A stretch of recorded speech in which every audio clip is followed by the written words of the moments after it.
From JBS Studios in Greater New York, this is the JBS News Update with Teisha Bader.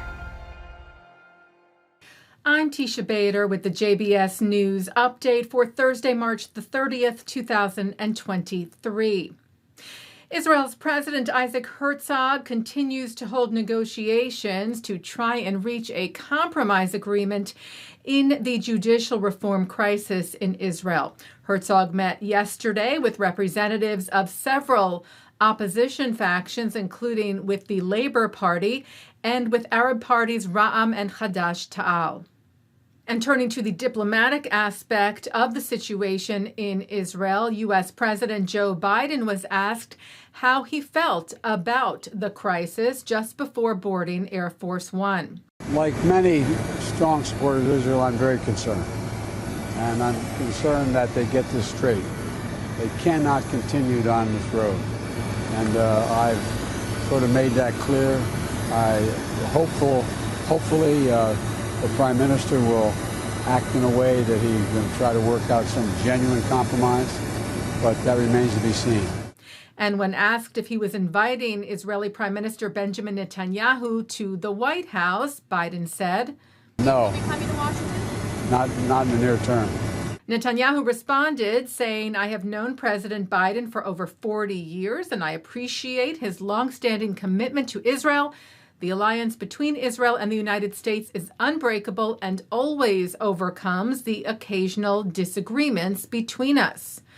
Netanyahu adding that Israel is a sovereign country which makes its decisions by the will of its people and not based on pressures from abroad, including from the best of friends. Then during a press briefing yesterday, U.S. National Security Council Coordinator for Strategic Communications John Kirby was asked about Netanyahu's response, whether it was disrespectful of the president, to which Kirby answered that Netanyahu talked about searching for compromise. He talked about how unshakable he knows the relationship is between the United States and Israel, and he talked about his great respect for President Biden. That's a respect, Kirby said, that Biden shares as well. He said these two gentlemen have known each other for 40 some odd years. And the great thing about friends, and I'm sure you all have friends, you don't always agree with everything your friend does or says. And the great thing about a deep friendship, Kirby said, is that you can be that candid with one another. Israel's security agency, the Shin Bet, said that two Jewish Israeli extremists were charged with terror offenses today for attacking Palestinians in the West Bank town of Hawara earlier this month. The two are in their 20s, one of them a resident of the illegal Givat Ronen outpost and one from the settlement of Yitzhar, were allegedly part of a group of masked men who attacked a Palestinian family who were in their parked car in front of a supermarket after shopping. The masked men threw stones at the family's car and attacked the person in the driver's seat with an axe, hitting him in the shoulder. The family was able to flee. The Jewish extremists are expected to be held until the end of legal proceedings. Charges include terror, aggravated assault, and property damage with a racial motive, among others. The Knesset passed the last piece of legislation needed yesterday for an agreement of visa-free travel for Israelis to the U.S.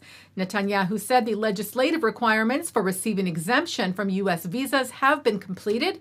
In the coming months, we will meet additional requirements, and in September of 2023, the State of Israel is expected to join the list of countries that are exempt from U.S. visas. The Times of Israel noting that if the U.S. determines that Israel has met all those requirements by September the 30th, Israelis will then begin to be able to travel to the U.S. without a visa for tourism or business trips shorter than 90 days beginning on October the 1st. Taking a look now at our programming for tonight on JBS for Thursday, March the 30th at 7 o'clock. It's Talmud Study. At 7:30, Abigail Pogrebin sits down with Jewish activist and civil rights lawyer Amanda Berman to discuss the ongoing crisis in Israel regarding the judicial reforms and this inflection point for American Jews. At 8, Jonathan Tobin speaks to Ruthie Blum about the reforms. At 9, a look at the leadership models in the Passover story. At 10, the Pogrebin family talks about family, work, and Jewish identity. And coming up next, it's the ILTV's Insider. And that's the JBS News Update for Thursday, March the 30th, 2023. I'm Teisha Bader. Stay healthy, stay well.